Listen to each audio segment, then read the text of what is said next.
Salut les gars, j'espère que vous allez bien. Bienvenue dans l'épisode 4 de Sous-Sol avec mon pote Rassam. On rejoint aujourd'hui Nicolas Galita pour la sortie de son 3e livre. Je crois que c'est le 3e que tu as écrit. Ouais, le premier, le recrutement. Pas trop mettre en avant, mais ouais. Tu vas nous en parler aujourd'hui, on va en parler. Le recrutement ne s'improvise pas parce que dans notre métier, certains le font, certains improvisent et heureusement qu'il y a des figures de proue, des gens qui sont là pour cadrer un petit peu notre profession. Tu le fais depuis plus de 10 ans avec Laurent Brouat, avec l'école du recrutement. Il y a pas mal d'enseignements qui sont partagés sur LinkedIn et sur les réseaux sociaux concernant la professionnalisation de la discipline. Et aujourd'hui, tu accouches enfin de ce bouquin. Et on va en parler aujourd'hui. Donc l'épisode 4 qui est toujours sponsorisé par nos amis de Thalys, bien sûr. Gérez vos candidats avec Thalys, l'ATS collaboratif qui vous permet d'intégrer vos équipes dans les décisions. De la demande d'ouverture de poste jusqu'à son attribution. Testez le logiciel gratuitement via le lien en description. Bon podcast. Voilà. Donc on a l'habitude d'avoir des invités, on a fait même une petite session un peu littéraire avec P.A. Fortin, ouais. la première. On reçoit que des intellectuels. Là on met la barre encore plus haute, ouais. Où il y a la sortie du livre. Le chef des intellectuels. On est le critique. Là c'est les deux teubés. Là c'est Dupont et Dupont avec, comment il s'appelle, Tournesol. Professeur Tournesol va nous parler donc pas que du livre, on va s'inspirer un petit peu du livre en fil rouge, mais on va peut-être sortir des sentiers battus, comme on dit.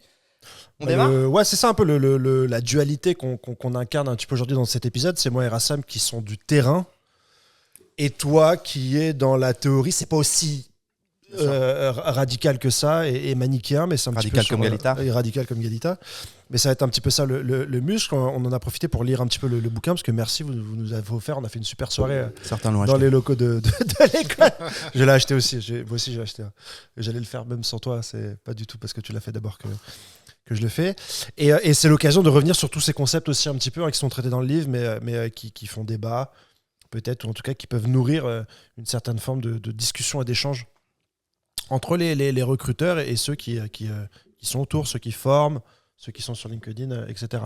Ça vous va ? Yes. Le plan, au début, on attaque un peu sur le livre, la sémantique, ce que tu racontes, etc. Puis à la fin, bien sûr, sur ton expérience d'écrivain. Le process.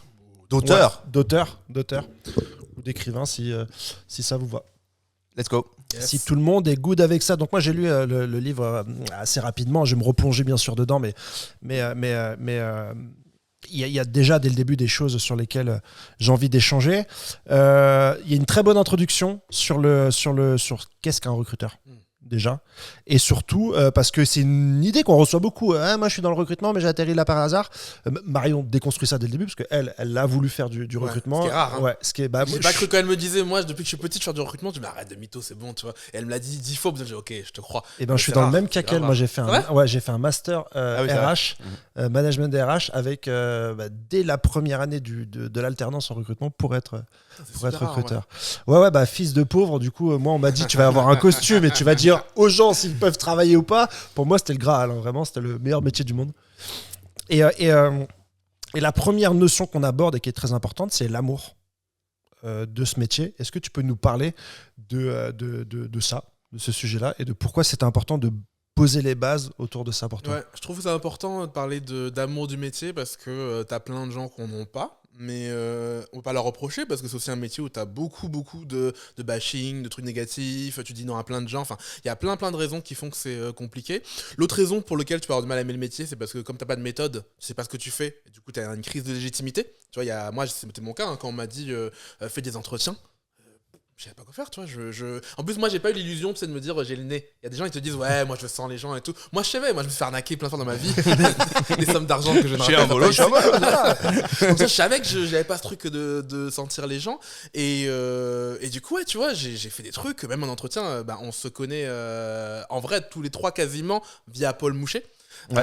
Paul, je l'ai eu en entretien, j'ai posé des questions, j'ai honte aujourd'hui des questions que j'ai posées. J'ai demandé à Paul, c'était pour un poste de formateur chez nous, de commercial chez nous, et j'ai demandé, à ton avis, c'est quoi le chiffre d'affaires moyen d'une boulangerie en France? T'as les questions, genre, tu permets de voir la réflexion du candidat, pas du tout en fait, en vrai, ça fait juste plaisir à toi, ton ego, d'avoir une question comme ça. Donc voilà, j'avais pas de méthode et je sentais bien qu'il y avait un truc. Là où sur sourcing, j'avais plus de solidité, je voyais bien que, tu vois, grâce à notamment Laurent qui avait ses articles, et surtout Glenn Cathy, qui était un un blogueur américain. J'ai fait une grosse boulette, j'ai mis néerlandais dans le livre. Dans le livre. J'ai vu la source Glenkati. Et qui partageait beaucoup son sourcing et qui m'a fait me mettre dedans. Et donc pour revenir à l'amour du métier, plus tu aimes ce que tu fais et plus tu le fais bien. Okay. Et ça pour le coup c'est comme dans tous les métiers. Et c'est ce que j'ai appelé la différence entre être un cuisinier et faire de la cuisine. Tu vois. Et réchauffer des plats congelés. Réchauffer des plats congelés, exactement. Ouais. Mais ce qui est intéressant aussi, c'est qu'au-delà de l'amour, en fait, et on peut débattre, c'est peut-être ton point de dire tu peux faire un métier sans l'aimer et tu peux bien le faire, c'est que souvent dans les RH, en fait, le recrutement est dans un grand panier RH où le RH a envie de faire autre chose que le recrutement. Exactement. Et donc il doit, s'il se pose la question est-ce que j'aime ce que j'aime pas faire, il peut se positionner dans la grande famille RH. J'ai toujours voulu être recruteur, mais j'ai voulu être recruteur pour ensuite devenir RH. T'avais quand même ce truc de premier pas avant d'être RH. Exactement, et c'était un peu ça. Ouais. C'était le vilain petit canard, le vilain mouton noir, c'était le côté RH. Et moi, la première fois que j'ai eu un contact, en tout cas avec l'école du recrutement, à travers la lecture, c'était à travers le slogan « Fier ». D'être RH, c'est quelque chose qui est lié à l'amour, quelque part, dont tu parles et comment tu as commencé ton bouquin. Et là où peut-être je suis moins d'accord, parce que j'adore ce côté « faut aimer ce métier ». Tout le monde parle de métier passion, hein, mais aime ce que tu fais, tu travailleras pas un seul jour de ta vie. Je trouve que c'est une phrase grossière et qui a été utilisée à tort et à travers. Par contre, là où moi je vais peut-être avoir un autre regard que le tien, c'est que toi tu penses que le métier n'est pas professionnel parce que notamment certains ne l'aiment pas. Qu'est-ce qui t'a amené à cette réflexion ? Non, je dirais pas que c'est parce que ça t'en aime pas, parce qu'on leur donne pas le moyen de l'aimer, tu vois. T'as pas eu de cours de recrutement. Tu vois, moi, je sais pas pour toi, moi, j'ai pas eu de cours de recrutement, tu vois. Et donc, en fait, donc, comme t'as pas de cours de recrutement, tu sais pas ce que tu fais, donc c'est plus compliqué. Je dis pas au sens que tout le monde devrait être passionné par son métier, il faut arrêter. T'as 80% des gens, ils sont pas passionnés par leur métier, et c'est normal. D'ailleurs, t'y es pas encore, parce qu'il faut savoir qu'il a eu 4 jours pour lire le livre, même pas 2 jours pour lire le livre, pour essayer de lire le début, mais tu verras à la fin. J'ai déménagé, on a enregistré un son hier. Mais à la fin, je fais un peu ma confession sur désolé à tous les gens à qui j'ai dit suis ta passion. C'est un des pires conseils du monde. En fait, c'est un des pires conseils du monde et j'ai découvert grâce à un livre qui s'appelle So Good They Can't Ignore You où il explique qu'en fait, les gens qui disent ça sont des gens où c'est l'inverse, c'est la passion qui les a suivis. En fait, tu développes un truc qui est entre guillemets la passion quand tu as de l'autonomie et de l'expertise. C'est les deux grands piliers quand tu as suffisamment d'autonomie. Et le problème, c'est que au début, quand tu commences, t'as pas tant d'expertise que ça. Et t'as pas beaucoup d'autonomie. Et plus tu vas avoir de l'expertise, et plus les entreprises en général vont te payer plus pour que tu renonces à de l'autonomie. Plus tu montes et moins tu as d'heures de disponibles, plus tu t'accumules d'heures de travail et dis ton enjeu à toi, c'est de protéger tes heures disponibles. Et pour le coup, c'est ce que j'ai fait. J'avais pas lu le livre à l'époque, mais à l'EDR, tu vois, je suis rentré à 33K. Qui était bien en dessous de la moyenne des... J'ai tous les salaires de l'école du recrutement. C'est vrai.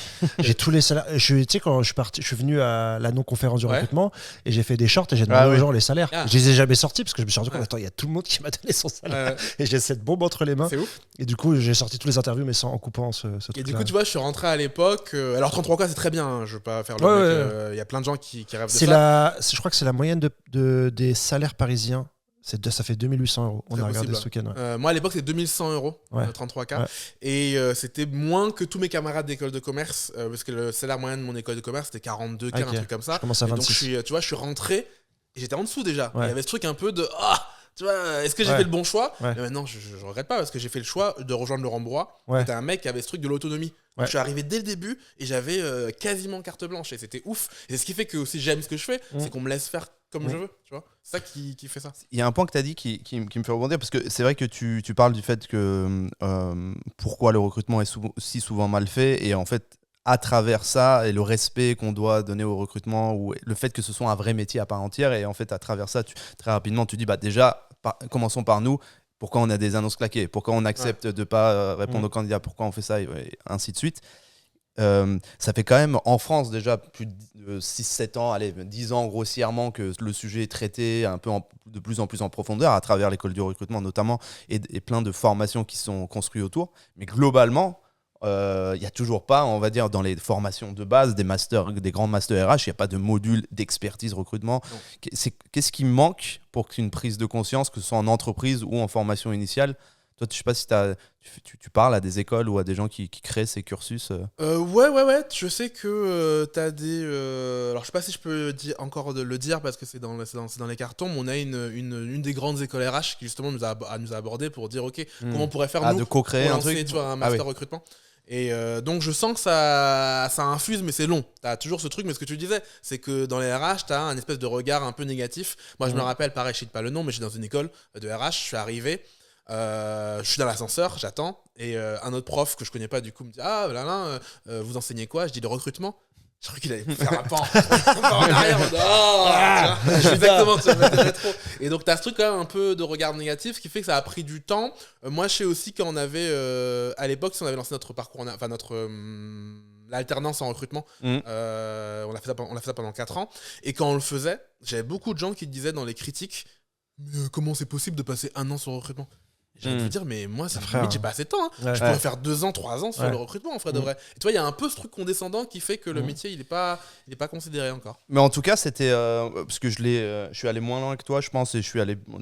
Vraiment, j'ai picoré un peu au début, un peu à la fin, etc. Mais il y a un truc, très rapidement, je me suis dit, j'ai une liste d'une dizaine de personnes, que ce soit dans mon équipe aujourd'hui, ou avant, ou à l'époque.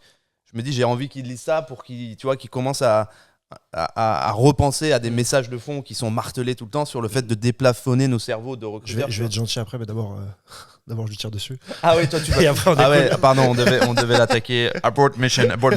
C'est flingos. C'est flingos. Tu vois le jaune. Déjà, c'est quoi ça? Non, moi on part du début et de l'amour. Et toi, tu te bases là-dessus ensuite pour retrouver une confiance en soi, retrouver une crédibilité envers le hiring manager. Et je suis très content qu'il y ait de la relation avec le hiring manager parce qu'ils sont hyper importants dans le recrutement. Mais il y a et je t'en ai parlé en off, il y a quand même une autre tangente qui va imposer, si on va pouvoir réaliser l'intégralité des conseils que tu donnes, c'est les objectifs et les KPI. Pourquoi est-ce que tu n'as pas abordé ce sujet-là, qui est quand même pour moi la clé de voûte sur le fait de est-ce que je vais avoir le temps de réaliser ou non toutes les bonnes pratiques qui sont données, et il y en a énormément. Ouais. Plusieurs choses. La première, c'est, je pense que tu as aussi une notion de conduite du changement, ce que tu me disais en off, le truc d'y aller petit à petit. Tu vois, même chez nous, pour mettre en place un entretien structuré, on a mis 2 ans, 2 ans et demi. Hein. Ouais. Et encore, je dis ça, mais c'est pas fini. Ça fait 4-5 ans, c'est pas encore fini. Donc il y a ce truc de comment tu fais petit à petit. D'amélioration continue. Voilà, d'amélioration continue et d'être réaliste et de pas te décourager parce que tu peux pas avoir tout d'un coup. Il faut faire petit à petit. Et après, les KPI, en toute transparence, c'est mon point faible. En tant que formateur en recrutement, la matière sur laquelle je suis le moins fort, c'est KPI. D'ailleurs, quand je faisais l'école de recrutement avec les élèves, j'appelais toujours un externe pour parler des KPI. D'accord. Donc c'est le truc sur lequel je suis moins à l'aise. Et je me suis dit, il y a peut-être plus une partie pour, si je fais un livre sur Respo Recrutement, peut-être que ce sera plus là où je vais développer la partie KPI. Okay. Mais en vrai, c'est une de mes frustrations. Et après, il faut savoir aussi que j'ai dû couper beaucoup. Un livre de 500 pages. L'éditeur m'a dit, je pense que vous avez raison, qu'il fallait. Ah ouais, t'as écrit 500 pages. Il y a 500 pages à la base. Il y a 320. Il en parlait à la presse. Et donc, j'ai coupé plein de choses. J'ai même coupé un truc. Je pensais que ça allait te faire tiquer.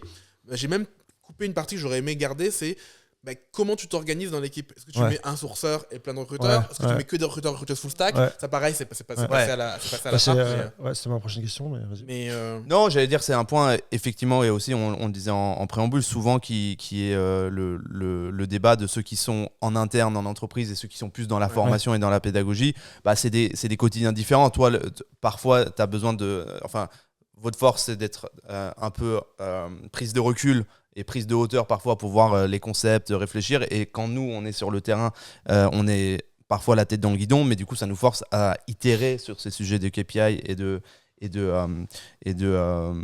d'objectifs et de comment, on va dire, scaler parce que c'est ça un peu ce que tu veux. Ouais, c'est ça. C'est que moi, si j'ai 2 recrutements à faire dans l'année, fatalement, je vais suivre ce livre et peut-être même faire plus parce que je peux apporter de la qualité. C'est comme un projet. Tu sais, t'as le argent, qualité, temps. Ouais. Et en fait, moi, j'aurais bien aimé qu'on présente ce triangle-là dans le bouquin en disant, attends, moi, je vais vous montrer l'aspect qualité, mais il va falloir jouer avec l'aspect argent. On parlait de sous-staffing et t'en as parlé, et avec l'aspect qualité. Parce que toi, c'est quoi le point j'ai déjà oublié ce que tu m'as dit.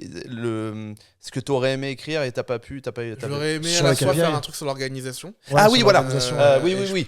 Le fait de mettre en place du sourcing ou pas, de mettre en place du 360 ou pas, les coordinateurs. Et effectivement, ça, pour le coup, c'est un sujet qui mérite un bouquin tout seul. À part entière. Il y avait 15 pages. 15 pages qui sont passées, j'ai regardé encore hier, qui sont passées à la trappe. Mais KPI, non, c'est pas une volonté, c'est juste un point faible. Tu parles déjà aussi de la négo, sur la négociation, tu as beaucoup réduit aussi. Mais la négo, j'ai enlevé beaucoup. Pour le coup, je regrette pas de l'avoir enlevé. Enfin, il reste une partie négo, mais je regrette pas d'avoir enlevé une grosse partie parce que je me suis dit au bout d'un moment, est-ce que c'est vraiment notre rôle de négocier. Ah bah ça. Tu vois oui, mais en fait, ce qu'il dit, et tu vas me dire, c'est pas que c'est pas important, mais la façon. C'est hyper important. Ce que tu dis, c'est en fait, à force d'être bon, tu peux être un très bon négociateur en tant que recruteur. En fait, tu perpétues des inégalités qui existent sur le marché, par exemple, des inégalités de salaire entre les femmes et les hommes, ou bien le fait qu'un candidat, dans son exercice de recrutement, n'est pas très bon en négociation et il est face à un recruteur qui est bon, et bah il se fait ken. Tu vois, j'avais fait des cours de négo très poussés parce que moi j'ai eu la chance pour le coup de faire un cours négo incroyable par un ancien prof d'Harvard qui était à mon master. Les cours étaient incroyables, du coup j'ai retransmis ça aussi à mes élèves en alternance. Et la première année où je l'ai fait, j'ai une élève qui est venue me voir triomphante en me disant « Ah Nico, j'ai réussi à faire passer un candidat qui voulait 32K à 25 ». Ah oui. Je dis mais non, mais c'est pas du tout une bonne idée. Je dis mais il va te claquer entre les doigts tu vois. En fait, c'est pas une moyenne, donc faut aussi que tu te dises que la négo et donc mon point que Rassa me disait, c'est que tout le monde va pas négocier et moi je suis pour justement que on pense aussi en tant que recruteur non pas à pas être dans la négociation, mais négocier pour les deux parties et se dire OK, comment je conserve aussi les intérêts de mon candidat, ma candidate, parce que j'ai pas forcément intérêt à tout diminuer. Et un truc qu'on s'est rendu compte aussi à l'école de recrutement, c'est qu'il y avait un truc juste déjà de genre, les femmes négocient moins, donc elles sont moins payées, c'est pas très juste, et aussi de métier. T'as les commerciaux vont être mieux payés que les autres parce qu'ils savent mieux négocier, savent mieux demander. Et donc il y a un truc un peu d'injustice de comment se positionner. J'étais pas très à l'aise là-dessus. Je pense que la négociation elle touche plein de trucs concernant notamment les motivations et que ça fait partie de la découverte. Et donc, ça aurait pu avoir une place importante. Ah oui, mais là, tu dis négociation au sens large. Ce que tu appelles négociation ici, moi, je l'ai appelé convaincre. Il y a la partie convaincre. Je l'ai pas encore lu, il y a un mais ça chapitre doit être entier ça. sur convaincre, Okay. c'est vraiment là-dessus. Ouais, c'est ça que moi je parle. Non, dans négociation, j'entends vraiment la recherche d'un accord dans un temps limité sur des montants. Tu vois, pas que de l'argent, mais les avantages, les machins. Vraiment la négo brute. Ouais, moi, je suis plus se convaincre. Moi, ça fait partie de convaincre. Ouais. L'autre aspect que je voulais mettre en avant que tu arrives sur la négo, c'était aussi sur l'organisation. Et moi, je parle en connaissance de cause parce que je pense que j'étais très bon dans plein de domaines. Et avant Cotton Square, celui qui me pêchait, pénalisait exactement, c'était le domaine de l'organisation. On doit faire énormément de choses. On doit sourcer, on doit rappeler les candidats, on doit faire des feedbacks, on doit rédiger des annonces. On doit faire énormément de choses. Est-ce que tu penses que l'organisation est intéressante? Est-ce que c'est des choses que tu partages pendant tes cours de l'école du recrutement? Et si oui, pourquoi est-ce que c'était pas dans le bouquin ou le choix de pas le mettre? Très très bonne question. Déjà, première réponse, c'est pour tous les métiers. Tout le monde a dit à ce sujet. Deuxième réponse, c'est dans le parcours de formation, l'orga. Et on a des débats tous les mois. Est-ce qu'on le garde, est-ce qu'on le garde pas? Moi, je suis pour le garder. Pour les gens comme moi, franchement, pour le coup, il y a encore. Dis-le aux gens du parti d'en face dans LEDR. Mais il y a encore. Moi déjà, mon expérience personnelle avec l'organisation, elle est très particulière parce que j'ai cru pendant longtemps que j'étais un procrastinateur. Et que c'était impossible de fonctionner autrement. Tu vois, que forcément, je allais toujours aller à l'arrache, etc. Pour plein de raisons, notamment la santé. On parlait de migraine, là j'ai beaucoup de migraine. J'ai dû apprendre aussi à passer à un certain âge, à dormir 8 heures, à plus faire de nuit blanche, etc. À m'organiser, à me comprendre moi-même. Un des trucs moi, que j'ai compris aussi sur la procrastination, c'est aussi que souvent, c'est une manière de fuir une émotion négative. Ça peut être la culpabilité, ça peut être... Et du coup, d'ailleurs, la culpabilité, c'est hyper dangereux parce que tu culpabilises de procrastiner. Du coup, tu procrastines encore plus et ça fait un... toute autre définition. Vas-y, dis. Vas-y. Non, moi j'ai rien à dire. Non, j'allais dire, je voulais qu'il aille jusqu'au bout parce que du coup, j'imagine que tu allais dire, du coup, en faisant autre chose, on répond au problème de l'organisation. En étant indulgent, moi je me suis rendu compte que déjà, en étant indulgent avec moi-même, en me disant, ok, c'est pas grave de procrastiner, sois indulgent avec toi-même, sois bienveillant comme tu le serais avec quelqu'un d'autre. Déjà, tu procrastines moins. Je me suis rendu compte aussi en connaissant mieux ces cycles, tu vois, il y a pareil, j'ai failli faire un chapitre là-dessus sur le deep work, sur comment tu fais pour vraiment, pendant 2 heures, tu vois, travailler à fond et pas être distrait. Je pense qu'on sous-estime à quel point le fait d'avoir des SMS, des notifs de partout, ça flingue ta productivité. Moi, je voulais surtout dire ça par rapport à la procrastination, puisque tu en parles dans ton bouquin. Moi, je pense que les gens qui procrastinent ont un dérèglement de leur dopamine. Et comme ils ont la dopamine notamment et les deux choses que tu as arrêtées, c'est le sucre et l'alcool. et ben ton cerveau ne te donne plus de dopamine pour te dire travaille, tu vas avoir quelque chose à gagner, et donc tu procrastines. Est-ce que toi, c'était lié à ta... Parce que j'ai lu ton bouquin et tu as arrêté l'alcool et le sucre. Est-ce que tu as senti une évolution de ta procrastination quand tu avais empêché ta dopamine finalement d'être sursollicitée par ces deux choses? Ah, c'est marrant, c'est dur à dire. C'est très très dur à dire. En tout cas, ce qui est sûr, c'est que je procrastine depuis que je suis petit. Donc, quand j'avais 7 ans, je buvais pas d'alcool. Je vous rassure. Mais c'est une très bonne question. Et le sucre quand t'es enfant. Moi, j'ai pas eu ce truc de dopamine, comme tu dis. Par contre, j'ai lu un livre. Et donc, les notifications, c'est de la dopamine. J'ai lu un livre incroyable qui s'appelle The Hacking of the American Mind, qui explique justement ça, le sucre, la dopamine, etc. Et il fait une distinction, je trouve, incroyable entre le plaisir et le bonheur. Et en fait, ça m'a vraiment chamboulé ce truc de le plaisir, en fait, c'est l'inverse du bonheur. Déjà, qu'est-ce qu'il raconte? C'est court terme et dopamine. Et il te dit le plaisir, ça excite tes neurones. Et le bonheur, c'est quand tes neurones sont justement à l'état calme. Alors, je vulgarise, il y aura probablement des gens qui sont plus calés qui pourront. Ils n'ont pas besoin d'être stimulés pour te donner. Mais en fait, tu vois, du coup, le plaisir, ça peut être généré par une substance. Tu vois, ça peut être l'alcool. Et donc, tu peux avoir trop de plaisir jusqu'à avoir de l'accoutumance et à griller tes neurones. Là où il n'y a pas trop de bonheur. Tu peux avoir trop d'apaisement. Le bonheur, c'est vraiment la sensation d'être apaisé, un avec le monde. Et des trucs opposés. Souvent, les trucs qui font que tu vas courir vers le plaisir vont t'enlever du bonheur. C'est ça, quand tu imagines un moine Shaolin très heureux, tu n'imagines pas en train de boire de l'alcool, en train d'être. Tu l'imagines justement en paix avec la nature. Et donc, ce truc d'arriver à différencier en moi, parce qu'en plus, moi, chez moi, c'est physique. Il y a vraiment deux parties différentes du ventre, plaisir et bonheur. Le fait de différencier ce qui m'apporte du plaisir et ce qui m'apporte du bonheur, ça aide aussi, tu vois, à être plus dans OK, ce truc-là que j'aime bien, c'est du plaisir. Mais en fait, à long terme, ça me rend malheureux. Et te reconcentrer sur, en fait, je suis très heureux quand j'écris. Et tu vois, j'ai pris, et je finis là-dessus, j'ai pris une décision en 2020, c'est de lancer l'atelier Galita, où j'écris tous les jours. Là où ça faisait 2 ans et demi que j'écrivais plus, notamment c'était des polémiques sur LinkedIn qui m'avaient un peu atteint, tu vois. Et le fait de réécrire tous les jours, je me suis en fait, ça contribue vraiment, tu vois, à ton bonheur. Très intéressant, mais c'est vrai, j'aurais bien aimé développer là-dessus en plus parce que. Ouais, non, mais du coup, on a un peu, on est parti du point de l'organisation. Effectivement, du coup, non, mais c'est pour boucler la boucle là-dessus. Je pense que c'est partagé à plein de métiers, le fait de faire du multitasking, d'être un peu surmené, etc. Donc, le fait de se déconnecter, de se refaire confiance, d'être indulgent avec soi-même marche, je pense, pour tous les métiers. Et aussi, et en même temps, c'est un sujet qui est tellement, peut être tellement deep comme la partie recruiting capacity, KPI, data, que je pense que ça mériterait un sujet à part entière. Carrément. Ça m'a pas choqué, moi, qu'il soit pas dedans. Et là où je rejoins quand même trop l'avocat de Nicolas. L'avocat de l'ange. Là où je rejoins Michael sur quand même la particularité du métier, il y a 2 particularités, je pense. C'est que, t'es souvent sous-staffé. Je parle à des clients, ils sont sous-staffés, c'est une dinguerie. Tout le monde est sous-staffé en recrutement. Ça vient aussi parce que la fonction n'est pas respectée. Deuxièmement, tu jongles avec des choses, mais ça comme tous les métiers, mais tu jongles avec des choses qui sont selon moi un petit peu opposées. Tu vois, les qualités d'un sourceur, c'est pas exactement la même qualité d'un évaluateur ou une évaluatrice, tu vois. Et donc, en fait, parfois, quand tu es recruteur full stack, c'est dur de te bloquer sur du sourcing qui te demande du deep work. Justement, le sourcing, ça demande d'être très focus, alors que tu vas avoir des sollicitations de répondre à des entretiens, des feedbacks candidats. Tu vois, c'est un peu contradictoire. Et donc, bon courage aux recruteurs. Moi, j'ai arrêté le métier pour ça. Et sur l'aspect sourcing aussi, après, j'attaquerai sur la conduite du changement. On revient sur les bases de l'arithmétique booléenne, qui a été dite, redite, alors qu'il y a peut-être d'autres choses qui sont intéressantes. Moi, quand je forme un sourceur, par exemple, je lui apprends où sourcer et là où les machines ne fonctionnent pas. Pour être très clair, et je reprends ton exemple du Swift, pour le développeur iOS, si je vais taper développeur iOS ou Swift, il va chercher le mot Swift dans le titre, dans les expériences et dans les compétences. Et moi, j'apprends à tous les sourceurs que je forme que les mots n'ont pas la même valeur. Si le mot est dans l'expérience, s'il est dans le titre et s'il est dans les compétences, il n'a pas la même valeur.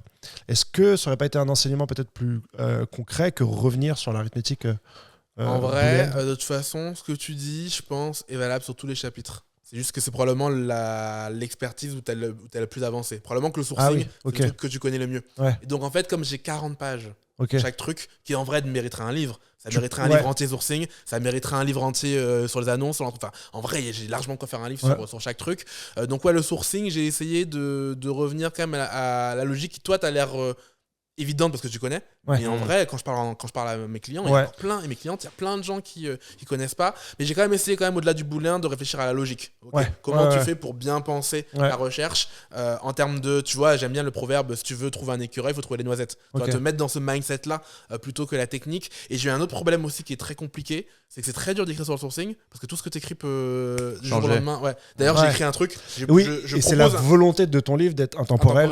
Tu vois, je propose un des seuls liens, je suis trop deg. Un des seuls liens que je propose URL, c'est un lien vers un Google CSE LinkedIn que j'ai fait.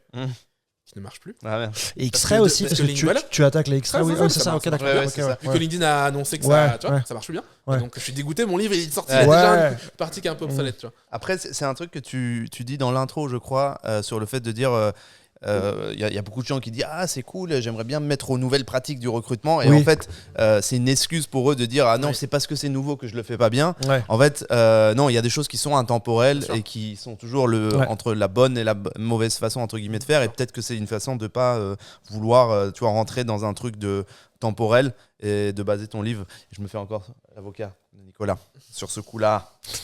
Non, mais j'ai bien aimé la manière dont ça a été introduit de manière littéraire. Quand je suis rentré dans le bouquin, j'ai bien aimé la manière dont tu apportes des choses qui sont contraires, c'est très personnel, c'est un bouquin très personnel. C'est ta vision de comment les choses sont arrivées. Et j'ai trouvé ça beaucoup plus plaisant à lire. Je crois que j'ai lu 160 ou 200 pages en 2 heures, et c'est de tous les bouquins du recrutement que j'ai lu très certainement celui qui m'a le moins fait chier enfin même qui m'a pas du tout fait chier, excuse-moi. Et moi j'en ai lu d'autres, je vais pas citer le nom parce que c'est pas bien, mais je crois que j'ai arrêté au bout de 40 pages parce que le mec il te dit mais premier degré, alors que il y a quand même pas un personnage, mais enfin moi quand j'ai lu le bouquin c'était ta voix. Moi j'avais un mec très premier degré et pendant 40 pages il a dit que avec des schémas, si tu recrutes les meilleurs, et ces gens-là seront les meilleurs. Les A-players. Ouais. Et 40 pages sur ça. Et c'est un grand livre qui a écrit, qui a une couverture orange, et qui est hyper intéressant. Et je me dis, mec, je veux dire, avec des schémas et tout, et puis il te demande la performance, recrutement. Bon, si tu recrutes quelqu'un de performant, et je veux dire, bon, là, il me prend vraiment par la main. C'est bas, et celui-là, j'ai l'impression que je pense que l'audience aussi c'est important, c'est que là celle-ci effectivement globalement n'importe quel recruteur ou RH qui se cherche encore peut y retrouver beaucoup de bases et pas mal de concepts qui parlent à beaucoup de monde. Dans le livre que tu cites, je pense que c'est aussi par rapport à des entrepreneurs qui démarrent et qui doivent réfléchir à comment aborder le sujet du recrutement et les mettre comme un enjeu stratégique et pas d'être dans un point de vue geste métier, on va dire. Et il y en a d'autres comme Full Stack Recruiter par exemple, qui est très technique, et là pour le coup celui-là il vieillit vite. Parce que c'est vraiment la culture du présent. Autre chapitre qui me tient à cœur, parce que j'écris beaucoup dessus, j'ai pas vu dedans, mais je pense que tu as énormément de choses à dire dessus, c'est sur la conduite du changement. Tu le dis en intro, et c'est vraiment une phrase qui est vraie, on répète pas assez, le recruteur ne recrute pas. Tu le positionnes vraiment bien dans l'organisation, tu positionnes bien ses contraintes. Il y a alors toutes les contraintes, si t'aimes pas ça, fais pas recruteur. Toutes les choses que pour aimer ce métier-là, faut aimer les mauvais côtés du recrutement. Donc je trouve que ta description du recruteur, elle est hyper pertinente, elle est hyper bien faite en mode hey, c'est un truc génial, mais voilà, tu vas bouffer ta merde et sois prêt parce que c'est en passant par là quelque part que tu vas aimer le métier de recruteur. Moi je me bats beaucoup parce que chez Cotton Square, j'ai eu des cours de conduite du changement et j'ai compris à quel point c'était efficace. Qu'est-ce que tu penses de la conduite du changement et pourquoi on n'en parle pas assez, peut-être dans le recrutement, pourquoi tu n'en as pas parlé dans ton livre, alors que est-ce que tu penses que c'est quelque chose de crucial aujourd'hui dans notre métier, vu le contexte que tu as hyper bien décrit? En tout cas, je suis aligné sur le contexte. Ouais, d'ouf. J'ai fait plusieurs paris. Il y a des sujets que j'aborde pas parce que j'essaie de les aborder en transversal. Tu vois, j'aborde pas frontalement la discrimination, par exemple, qui est pourtant un sujet qui me tient énormément à cœur, mais je le prends en OK, si tu fais un entretien structuré, tu vas moins discriminer. Si tu réponds à tout le monde, tu vas moins discriminer. Si tu penses pas qu'il y a des A-players, tu vas moins discriminer. Donc je l'ai fait un peu en transversal. C'est un peu pareil pour la conduite du changement. Il y a ce truc de en acquérant le respect de ta hiring manager, c'est-à-dire en ayant un truc qui est pas du feeling, tu vas aussi pouvoir conduire le changement. Il y a quand même une partie à la fin sur le dernier chapitre, c'est dev, pas perso mais dev pro on va dire, avec les compétences comme ça, donc je l'aborde quand même avec aussi un truc, je voulais pas non plus culpabiliser les gens parce que parfois ton organisation juste elle est toxique, il faut partir, il n'y a rien à changer. Moi j'ai l'impression justement que tu culpabilises le recruteur parce qu'en fait finalement tu lui donnes énormément de responsabilités à avoir et à prendre dans des environnements, et c'est ce que tu es en train de dire, où frérot, le mec il va venir, salut les gars, j'ai envie de faire une scorecard, on va dire t'es bien mignon, mais tu sources mon gars, et le jour où on te demande ton avis, comment tu entretiens ce rapport avec peut-être, ça c'est mon point de vue, la responsabilité que tu donnes aux recruteurs, voire aux jeunes recruteurs, et tu les envoies au front dans un combat, ou peut-être la diplomatie, ça serait plus... C'est un sujet que j'ai un peu zappé, pareil, qui était dans les grandes, dans les épreuves jetées du livre. C'était, moi j'ai un livre que j'adore, c'est Comment faire tomber un dictateur quand on est petit, seul et sans armes. C'est un livre que j'adore. Quand je le voyais, je croyais que c'était une blague. Je disais, c'est marrant, c'était très tout. Puis un jour, je l'ai ouvert et non, le gars raconte vraiment comment il a fait tomber Milosevic en Serbie, je sais plus exactement le pays. Et c'est incroyable. Il te raconte, et il y a plein d'enseignements sur comment il se sert de l'humour. Comment il se dit, ok, on va prendre les règles de la personne en face et on va les suivre à la lettre et on va la retourner contre elle. Comment il faut un objectif commun. Comment il faut des petits objectifs. Toi, il raconte au début, sa première action militante, c'était juste de faire des tags avec le logo du truc, c'est un point. Donc ils ont juste tagué les rues avec un point et dit, c'est hyper discret, n'importe qui peut le faire sans risquer de se faire choper par la police. Si j'avais demandé à des gens un engagement hyper grand depuis le début, j'aurais été tout seul. Donc ce livre est incroyable, donc je vous invite à le lire si vous voulez la conduite du changement.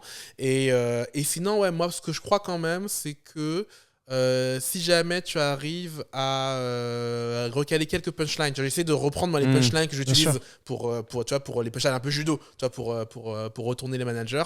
J'essaie d'en mettre quelques-unes, tu vois, typiquement sur l'annonce, les managers vont te dire qu'il faut plutôt écrire court. Tu vas dire, mais non, mais toi, tu as un commercial. Imagine, il doit avoir ton commercial, il faut qu'il ait un long argumentaire ou un court argumentaire. Tu dis, bah non, je veux des arguments. Bah, c'est pareil pour une annonce.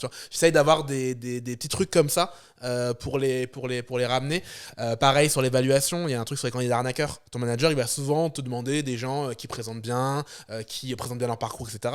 Et tu peux dire à ton manager, ok, raconte-moi un candidat arnaqueur, à quoi il ressemble. Tu fais la liste, et tu te rends compte, c'est tout ce que tu demandes en entretien. Peut-être qu'on ne demandera pas ça. Tu vas essayer d'avoir des petits trucs, mais je suis d'accord avec toi, ça mériterait aussi un livre de... Le stakeholder management, la conduite du changement, effectivement, clairement. C'est des termes pareils qui peuvent englober de manière plus précisément certains concepts, mais je trouve que le chapitre 9, finalement, qui est le gagné, le chapitre gagné, puisque pour les auditeurs, pour l'audience, les téléspectateurs, le livre est construit autour de 9 chapitres qui ont tous un verbe d'action, pour le coup, qui est pas mal.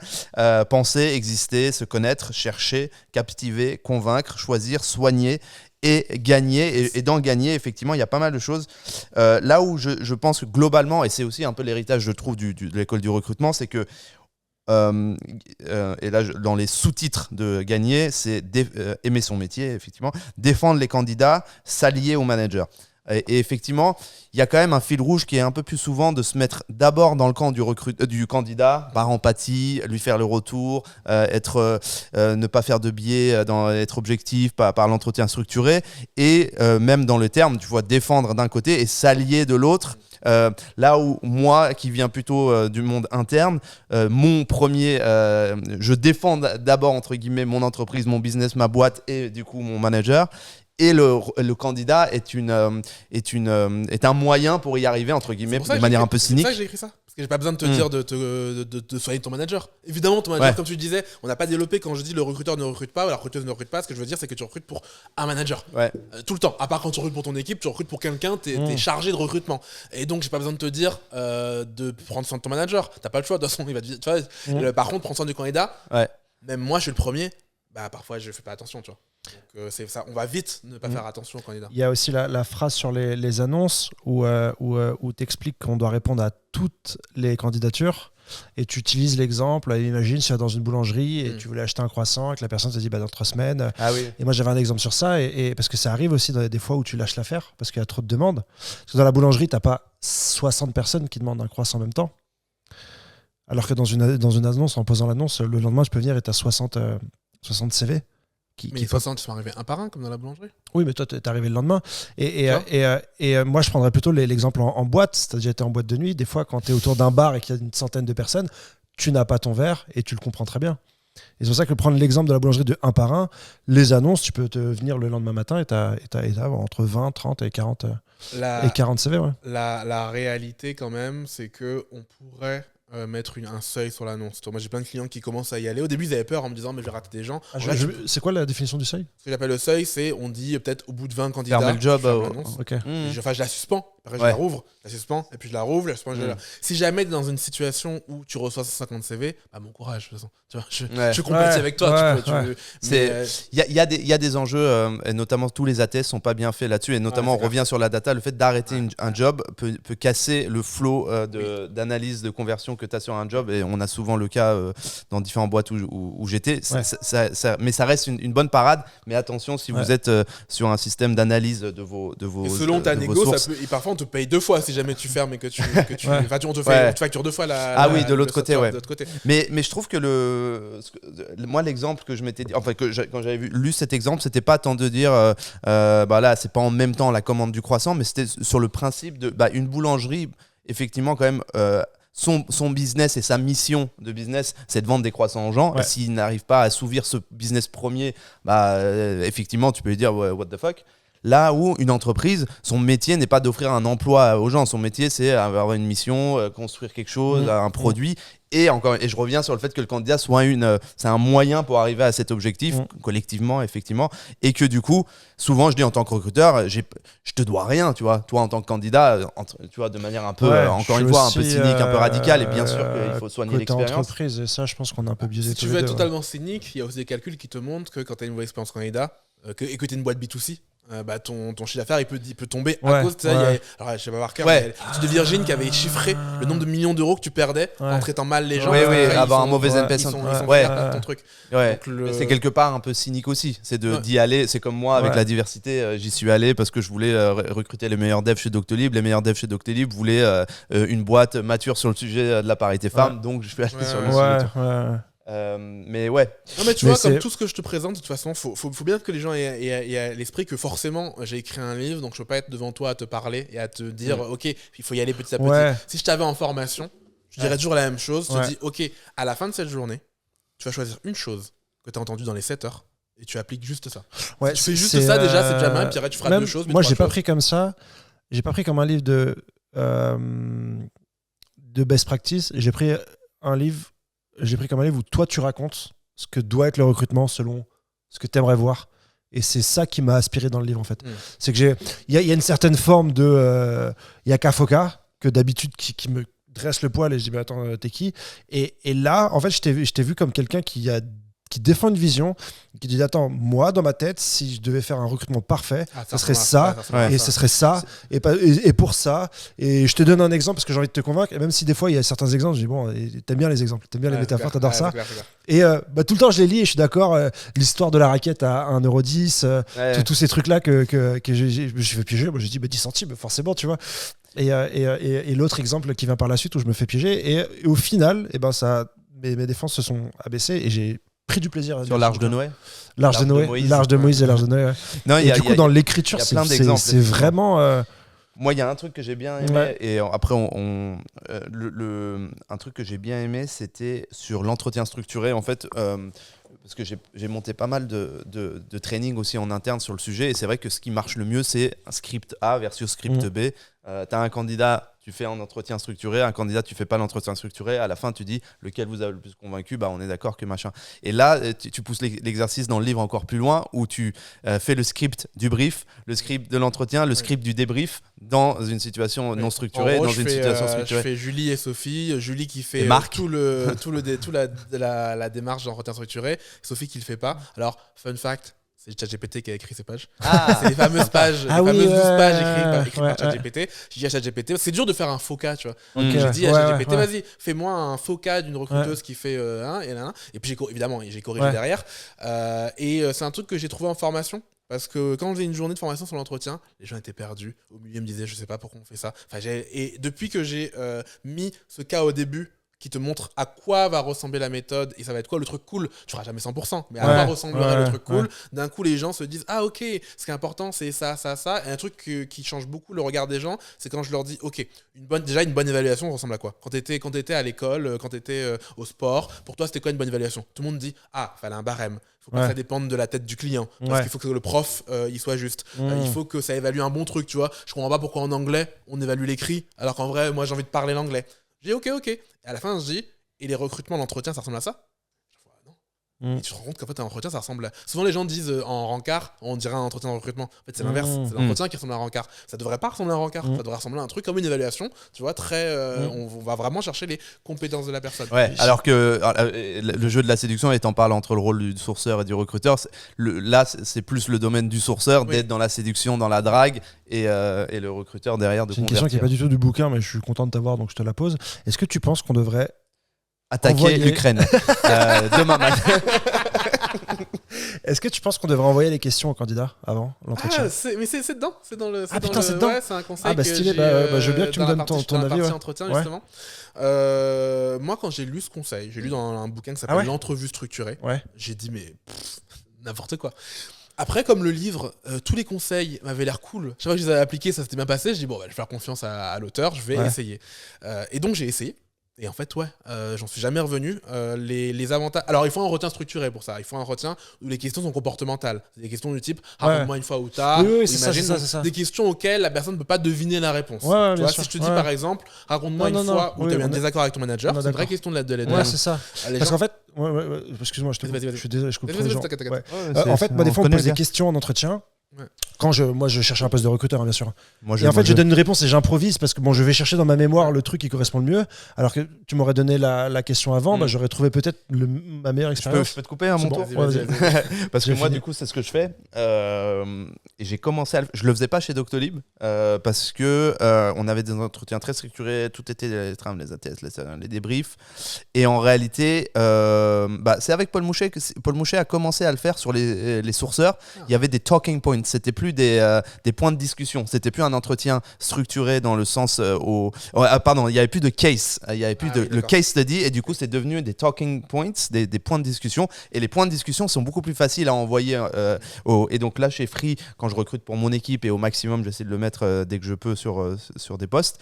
Je prépare et du coup c'est un entretien semi-structuré avec des discussions, des questions comportementales où on dit et je décris les 4-5 situations du contexte du poste. Voici pourquoi on ouvre le poste et du coup les sujets sur lesquels on va devoir bûcher ensemble sur ce poste, c'est ça, il y en a 6 ou 7.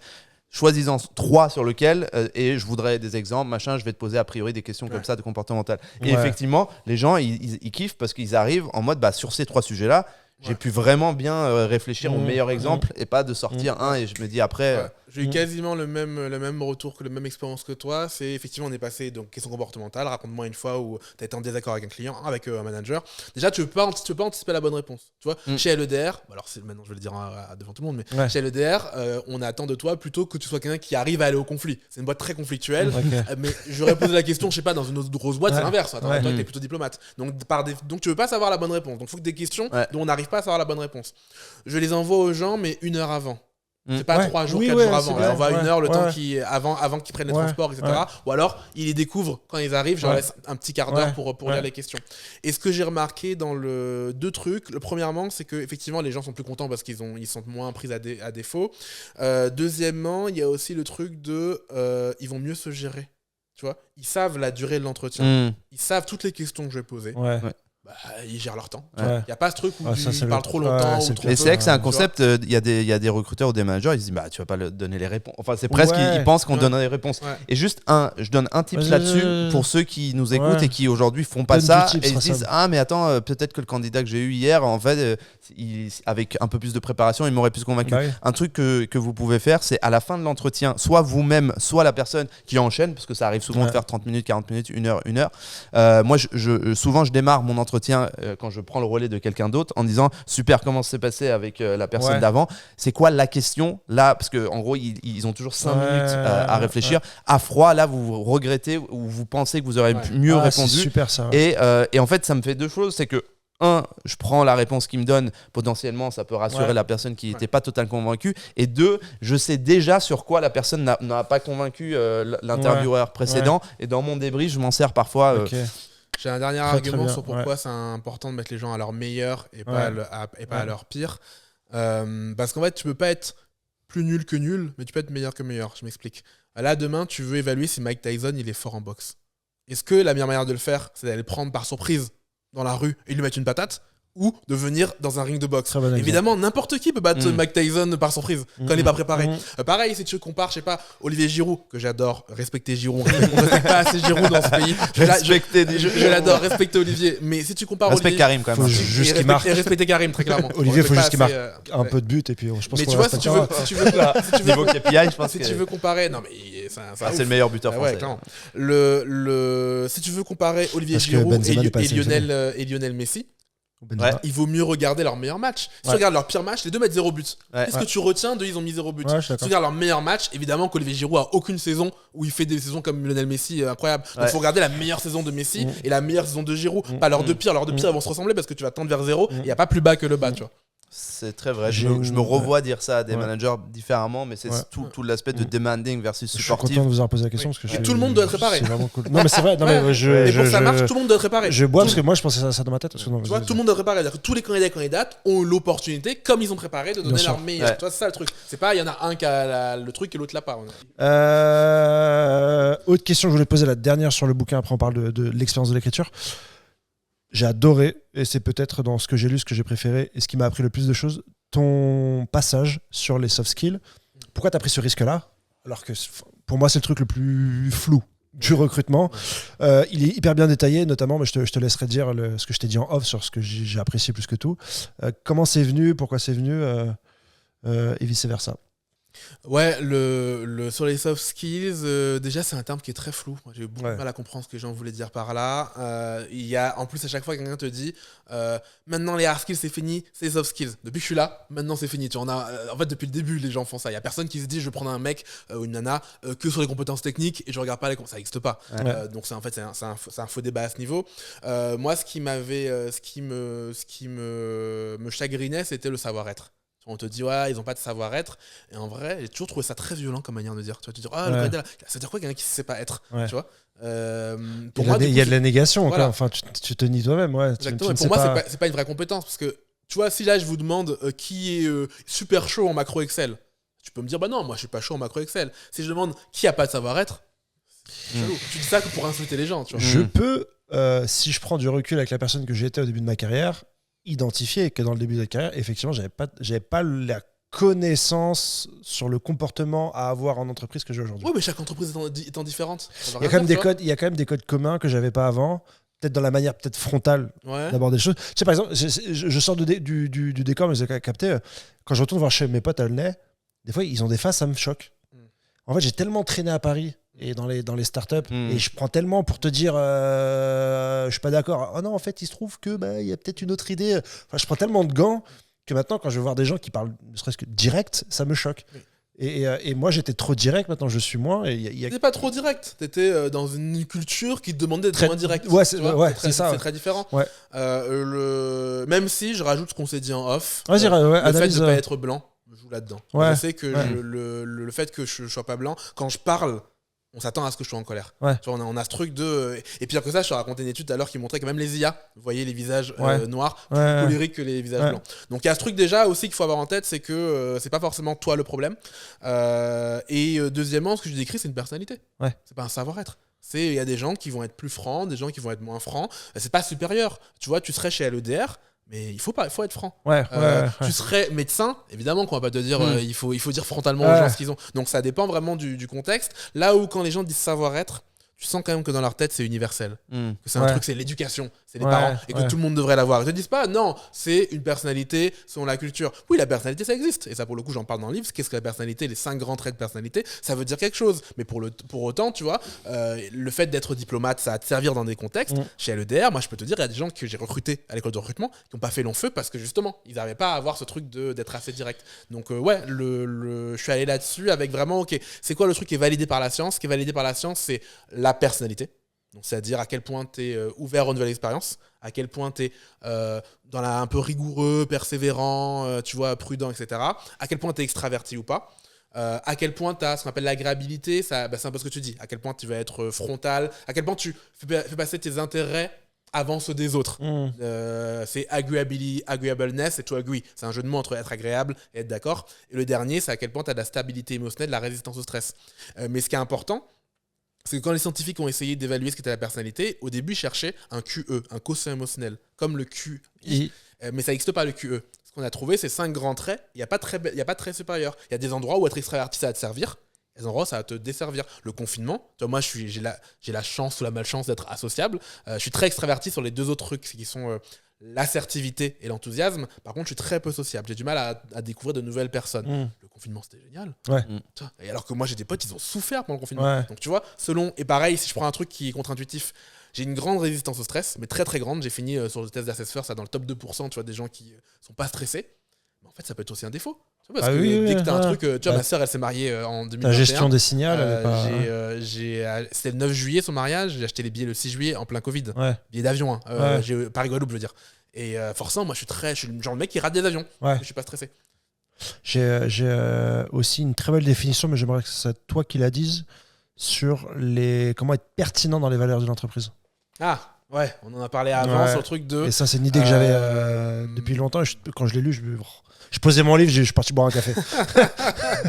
Je me suis dit, putain, c'est bon. Pour que ta valeur, elle soit réelle, il faut que tu puisses tracer une ligne dans le sol et qu'il y a des gens qui sont d'un côté et de l'autre côté. Je prends un exemple. L'honnêteté, au sens de l'intégrité, c'est pas une valeur. Aucune entreprise peut dire, nous, on est les malhonnêtes. Tu vois, ça n'a pas de sens. Donc, une vraie ligne, une vraie valeur, ça peut être, on a chez LEDR la franchise. La franchise, en face, ça peut être la diplomatie. Et de la même manière que les gens du coin de la diplomatie vont nous voir comme brutaux, nous va les voir comme hypocrites, tu vois. Tu peux remplir un cadran avec chaque valeur, la version négative et positive. S'il n'y a pas ça, c'est pas une vraie valeur. C'est comme les compétences qu'on demande dans le profil, dans les annonces. Mais c'est ça, moi j'ai toujours dit, si y a en fait une valeur, elle vaut rien si tu peux pas te définir par son inverse. Oui. Et si personne peut s'en revendiquer de l'inverse. C'est ça, tu vois. En tout cas, peut-être pour passer sur la construction de ce livre et pour conclure, il y a un truc que j'ai noté aussi. Tu parlais un peu de la responsabilité que ça met sur le recrutement. Un truc que je me suis dit en le lisant, c'est qu'il y a beaucoup de listes. T'as les 12 actions à mettre en place pour améliorer l'expérience candidat, t'as les 7 failles que tu dans l'expérience machin candidat, t'as les 12 techniques de si, les 11 compétences du recruteur, t'as les principes de base. Quand ça démarre le livre, t'es sur plein de principes qu'il faut d'abord sur lesquels c'est plutôt des punchlines, tu vois, le recrutement dont le fameux le recrutement n'est pas RH, le mépris pour le sourcing est mortel, candidat n'est pas un métier. Et donc je me suis dit à la fin le recruteur aussi ou le sourceur, il peut sortir de ça en disant trop d'hashtags, trop de listes, qu'est-ce que je fais en premier, je veux pas faire.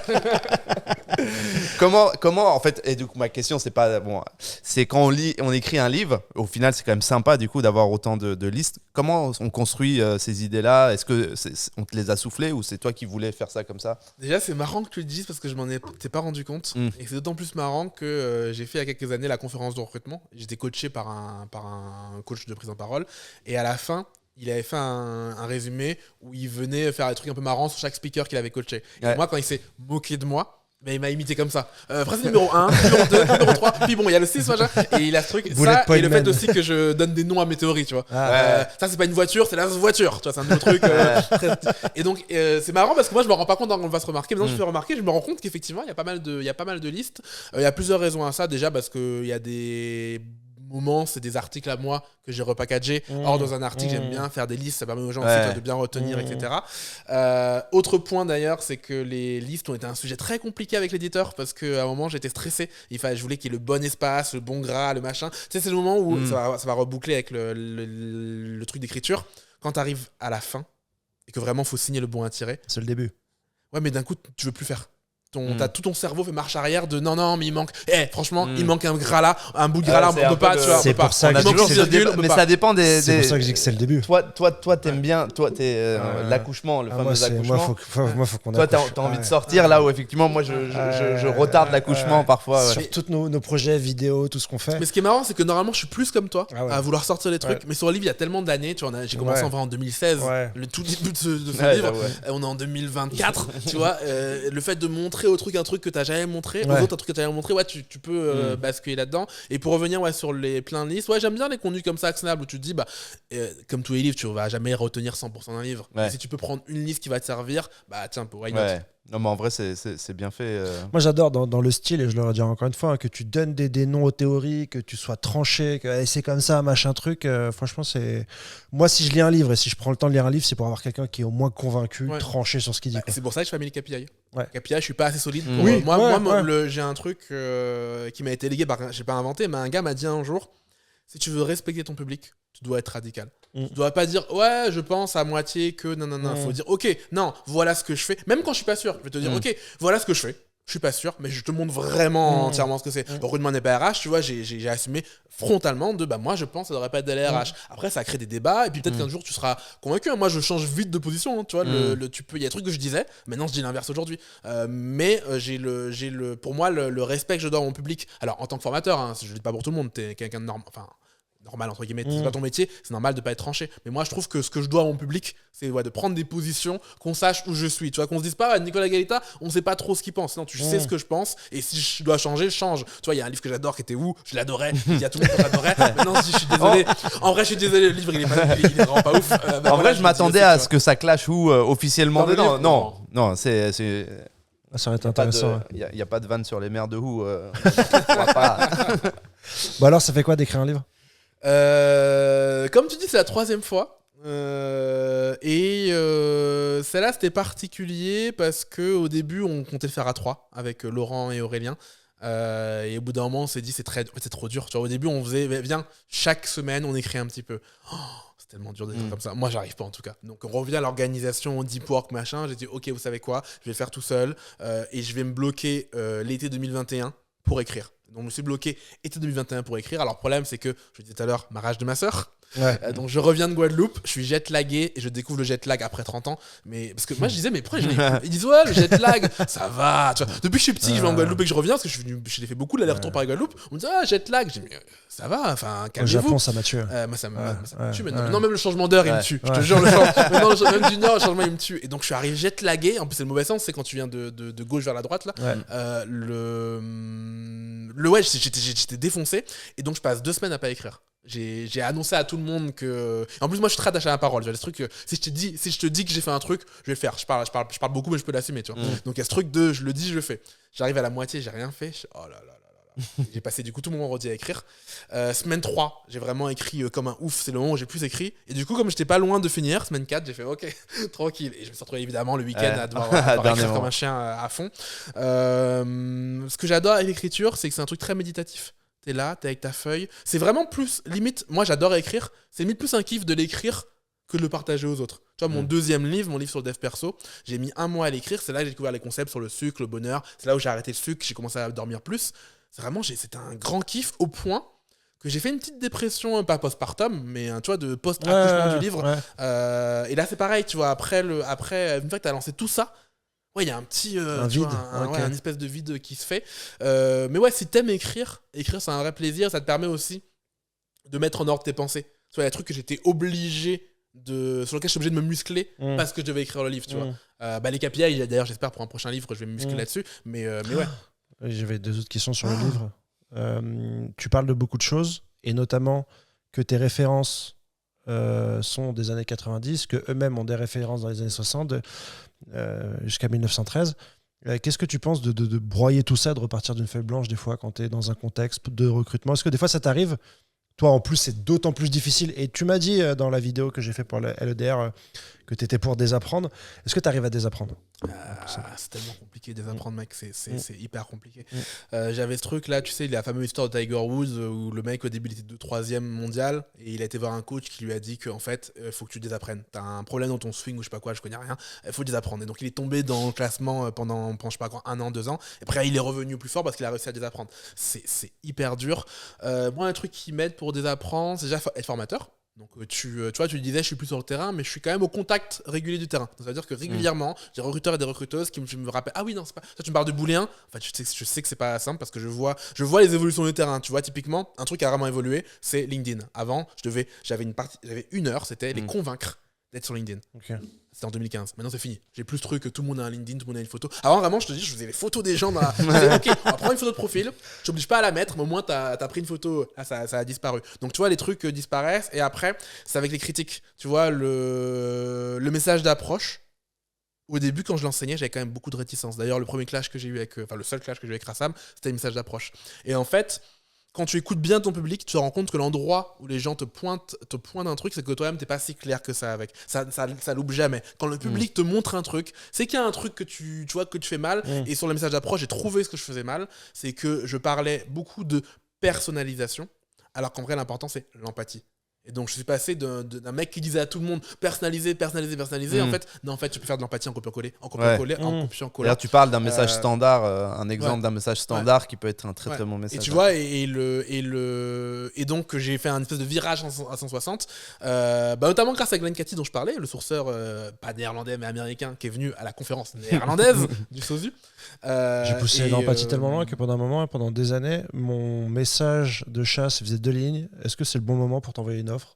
Oui, non. Ouais, ça peut être ça, tu vois. Déjà, la première chose, c'est est-ce qu'on est sur l'alignement entre toi qui potentiellement est en recherche et moi qui a un truc. Et ce message, tu vois, il est absolument pas personnalisé. Tu peux l'envoyer à la masse, et pourtant, il montre de l'empathie. Il montre que tu fais attention à la personne. Que je vais pas t'écrire, je vais pas gaspiller ton temps de lecture si c'est pas le bon moment. Désapprendre, ça vient comme ça. Ça vient en fait que j'ai un métier où, de toute façon, moi, mon rêve, qui n'est pas atteignable, c'est que j'arrive en formation. Je dis une phrase, j'achète le micro et je m'en vais, ils sont convaincus. Donc je trouve la phrase qui les convainc. Donc mon métier, c'est au fur et à mesure, c'est de trouver les punchlines et les trucs qui vont convaincre les gens le plus rapidement possible. Et je sais que je suis sur la bonne voie quand les gens sont convaincus de plus en plus vite. Donc ça m'oblige, moi, tu vois. Et pourquoi est-ce que je l'ai pas retrouvé dedans ?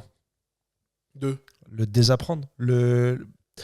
Quand tu arrives, en fait, et je te parlais en message du run et du bull, le run, c'est de le délivrer. Et build, c'est construire tout ce que tu as dans ce bouquin-là. Pourquoi est-ce qu'à aucun moment, il y a dans ce livre, écoutez déjà la principale chose dans le recrutement, et tu le dis un peu, hein, c'est le test and learn. C'est d'oublier tout. Et puis, moi, ça m'est déjà arrivé avec un hiring manager, on s'est embrouillé parce que le coding game, moi, c'était 15 minutes. Il a dit non, on va le passer à 40 parce qu'on a des questions, machin truc. J'ai dit, tu vas tuer mon process, tu vas tuer mes chiffres. T'es un connard, tu vas me tuer, machin truc. On sort le coding game à 45 minutes. J'ai plus de candidats qui réussissent plus le coding game et je recrute plus. Un truc complètement contre-intuitif. Tu fais l'expérience. Ouais, c'est ça. Moi, j'aurais plutôt que désapprendre, et ça, je l'ai mis dans le bouquin, c'est l'esprit scientifique. L'esprit scientifique, c'est le fait de tester. Et ça vient après ? Je crois, hein, tu me prends au dépourvu, mais parce que c'est exactement ça, l'esprit scientifique. Là aussi, je le traite moins, c'est aussi parce que... alors déjà, j'ai traité dans mon deuxième livre, qui est un livre vraiment dev perso, comment tu fais ça. Et parce que je sais déjà, normalement, a priori, si j'ai bien fait mon travail, j'ai écrit un livre pour désapprendre.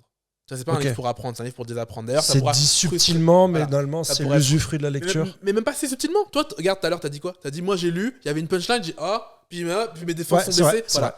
Quand tu dis ça, moi, c'était mon but. C'est vraiment de réussir à faire désapprendre et de dire, ok. Parce qu'en fait, les gens, quand ils viennent te voir, ils veulent toujours apprendre à dribbler. Ils veulent pas apprendre à faire une passe. Tu te dis, mais non, mais si, il fait des dribbles que dans certains petits contextes. En vrai, là où il est très bon, c'est la passe, c'est l'endurance, c'est des trucs très chiants. Les gens, ils veulent apprendre à faire un Mawashi Giri, coup de pied, sauter, retourner. Alors qu'en vrai, ce qui marche, c'est pas les coups de pied, sauter, retourner, c'est un direct du droit. Et donc, ce truc de, ok, viens, on va désapprendre ce que t'as appris. Et donc, normalement, c'est en filigrane. J'en parle pas explicitement, mais normalement, tu devrais désapprendre un petit peu dans ce livre. Lui parle pas trop de références foot parce qu'il est nul. On attend d'ailleurs. Je suis super bon au foot, mais la confrontation bientôt. Est-ce qu'on remercierait pas Nicolas Galita pour son œuvre pour le recrutement déjà, bien sûr. Oui, pour tout ce que tu as. Tu as été d'abord notre première interview filmée de RIDH. Donc ça nous fait très plaisir de te recevoir à nouveau. On avait 14 micros, ça savait pas prendre le son. Au final, on t'avait mis un micro là, un là, ça, il n'y a aucun qui a marché. Non, merci pour tout ce que tu as fait pour le. Est-ce que tu te rends compte de tout ce que tu as fait pour le recrutement ? En tout cas, je me rends compte de l'influence qu'on a pu avoir collectivement, tu vois, en tant qu'organisation, et j'ai été effectivement dans cette organisation, je suis toujours à l'école du recrutement. Je me rends compte que, alors pas tout seul, hein, vraiment pas tout seul, il y a eu un mouvement, on parlera, vous avez une chanson dans les cartons en rapport, mais il y avait plein de gens sur le sourcing déjà. On a contribué à mettre le mot sourcing sur la carte, même évidemment que les gens sourçaient avant nous, hein, c'est pas la question. C'était la première vague qu'on a accompagnée, et la deuxième vague qu'on a accompagnée, c'est entretien structuré. Ce truc de se dire, ok, viens, on n'improvise pas de l'entretien, et c'est marrant parce qu'on l'a accompagné au moment où on le découvrait nous-mêmes. Comme je te disais au début, moi au début pour le moucher je l'ai eu, c'est pas du tout un entretien structuré, tu vois, et c'est quand j'ai découvert moi-même que j'ai fini par le montrer. Donc je pense que les deux trucs où on a vraiment eu un petit impact, c'est là-dessus, et puis après c'est dur d'avoir du recul. Ce qui est bien quand même, quand ça fait bientôt 10 ans que je suis à l'école de recrutement, c'est que j'ai moins cette frustration. Bon, je parle à mes collègues formateurs, formatrices qui me disent ah mais ce qu'on fait ça sert vraiment à quelque chose, tu vois une personne en formation, est-ce qu'elle applique vraiment? Je dis toujours aux gens en fait ouais, moi sur 10 ans je vois quand même, tu vois, ce qu'on a amené. Bah, typiquement, le livre Où, je sais que j'ai contribué à faire que les gens lisent ce livre. Je suis désolé, vraiment, je suis désolé. C'est marrant parce que dans les derniers épisodes, justement, je parlais de cette tendance où on disait que la scorecard, l'entretien de sécurité, c'est le nouveau faire valoir pour être un bon recruteur, là où avant, c'était le sourcing, la personnalisation. Donc là, le fait que tu dis effectivement qu'on va avoir contribué à ces deux, c'est quoi le troisième? Est-ce que tu vois venir une tendance où on va se dire dans quelques mois, on va parler que de ça pour dire... que ça va être la conduite du changement. En tout cas, la relation avec la hiring manager, je me suis battu et j'ai l'impression que maintenant, de plus en plus de gens en parlent. Il y a même des gens qui veulent former les managers et tout, donc je suis très content de... La formation des managers aussi. Ariles a fait un très bon podcast sur la relation avec les hiring managers. Toi et moi, on en a beaucoup parlé et ça vient. Et mon prochain combat, j'espère, le conduite du changement. Mais oui, toi, ça serait quoi? Excuse-moi, j'ai répondu comme si j'étais quelqu'un d'important. Pas Nicolas Galita. Je ne suis pas Nicolas Galita, mais... je prédis jamais le futur. C'est trop compliqué. Bah moi, j'aimerais bien la conduite du changement. J'essaye déjà de voir dans le... Tu vois, moi, un truc qui m'a choqué quand je suis arrivé dans ce milieu, c'est que moi, j'arrivais du milieu de l'entrepreneuriat. Donc l'innovation. Et j'ai jamais autant entendu parler de révolution et de demain que dans le recrutement. Alors que c'est aussi un des secteurs où les gens utilisent moins les outils, où j'étais à un moment où les gens me parlaient de demain, ils n'avaient pas de photos sur LinkedIn. Je dis, mais de quoi tu me parles? Donc il y a ce truc déjà d'essayer le fait de toujours voir la révolution pour demain, tu l'avais pas pour aujourd'hui. Après, si je dois quand même mettre mes billes là-dessus, je pense qu'il y a un truc quand même sur l'annonce.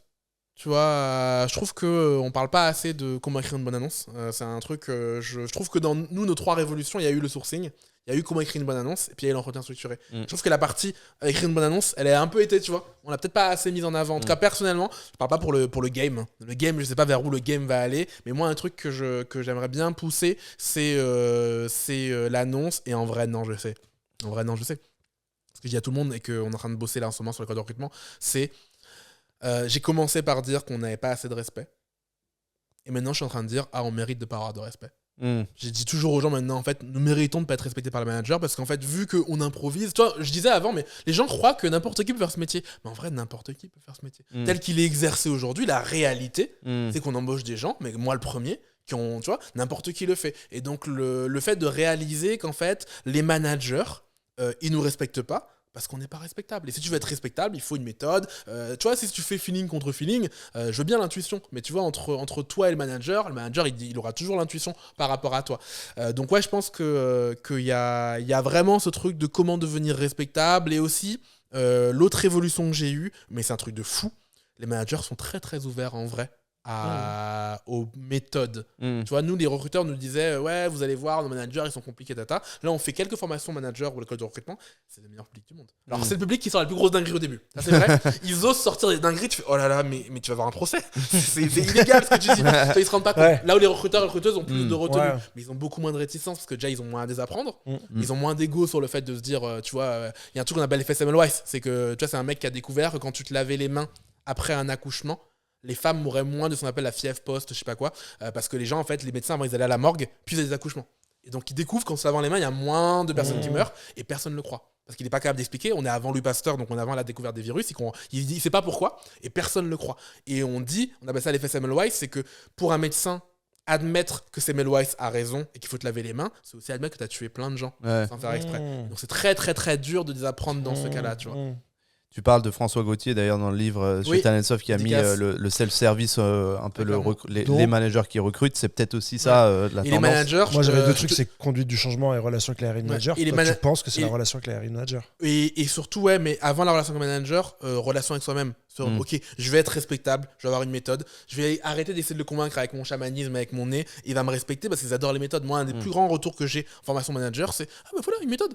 Toi, je leur dis voilà, entretien, t'as des critères, voilà, une méthode. Ils sont vraiment en mode putain, ok, c'est ça, c'est une méthode, ça me va. Tout ce qui est non, mais fais-moi confiance, poteau. Faut avoir une bonne tête. Et la morale aussi, ça marche pas toujours. Et est-ce que le recruteur peut être celui qui défend la méthode? Dans le code, il y a les chefs de projet, la partie fonctionnelle, il y a les développeurs, la partie technique, et il y a ce qu'on appelle un Scrum Master, celui qui va travailler sur la méthodologie. Est-ce que ici tu confonds pas le rôle du recruteur et le rôle que devrait avoir un Scrum Master en recrutement? Excellente question, qui est développée dans un livre que pour le coup je cite, qui s'appelle Sprint Recruiting, En vrai, tu vas kiffer. Lis-le. Je sais pas pourquoi je t'en ai parlé la dernière fois, c'est en anglais. Ouais. Tu voulais lire un livre en anglais, en plus, il est hyper court. Ça parle de comment le mec, il a appliqué la méthode sprint, agile, au recrutement. Et justement, il te montre qu'il te faut quelqu'un dont il y a deux innovations. Déjà, la personne qui reste pour recrutement est chargée de ça, de protéger l'environnement des recruteurs et des recruteuses. Et deuxièmement, il désigne ce qu'ils appellent un PO, je crois, ou un SO, désolé pour le terme, je suis en l'écorcher, mais en tout cas quelqu'un qui est le représentant du business. Donc c'est pas un manager, c'est le manager des managers ou quelqu'un d'autre, mais cette personne-là, elle est chargée de défendre l'intérêt du business, parce que souvent, quand on recrute pour le manager qui crie le plus fort. C'est con. En fait, ou alors le poste le plus facile à sourcer. Il faudrait quelqu'un qui représente le business et qui dise là, dans les 6 semaines qui arrivent, le recrutement prioritaire, c'est le recrutement de machin. Et le numéro 2, c'est machin. Et donc, il manque là dans les organisations quelqu'un qui représente le business. Très clairement. C'est parfois le rôle du bar raiser chez Amazon qui a été créé pour ça dans les débriefs, et aussi le rôle des Talent Excellence ou Recops qui prend un peu de recul sur la tête dans le guidon. Un peu tout mettre, mais ouais, ce serait bien d'avoir quelqu'un qui garant des process du business. Mais au-delà du process, c'est quoi la priorité pour le business? Parce que tous les managers te disent c'est prioritaire, parce qu'ils savent très bien que comme tu fonctionnes à priorité, ils essayent de t'allumer le plus grand feu pour que tu viennes l'éteindre. Mais en fait, ok, il faudrait juste un arbitre neutre qui dise voilà, là aujourd'hui, pour Free, pour machin, c'est ce poste-là qui est prioritaire. Top, on finit là ? On finit là, c'était très riche. Merci à Thalys de financer ce podcast. Merci à Thalys de sponsoriser ce podcast. C'est une banque. C'est devenu. On a fait une levée de fonds avec Thalys. Et un ATS qui te permet de drag and drop les candidats et tutti quanti, comme ça t'es content quand tu fais des tableaux et t'es génial. Merci Nicolas d'être venu nous rejoindre. Ça faisait 2 ans, je crois, qu'on n'avait pas fait un entretien ensemble. On est très content de t'avoir reçu. C'était le sous-sol, épisode 4. Épisode 4. House. Ciao les copains. Là, les infos. On doit être à quoi 1h02, je dirais, là, comme ça 1h13. Ah ouais. 1h13. Je crois que c'est ma plus grosse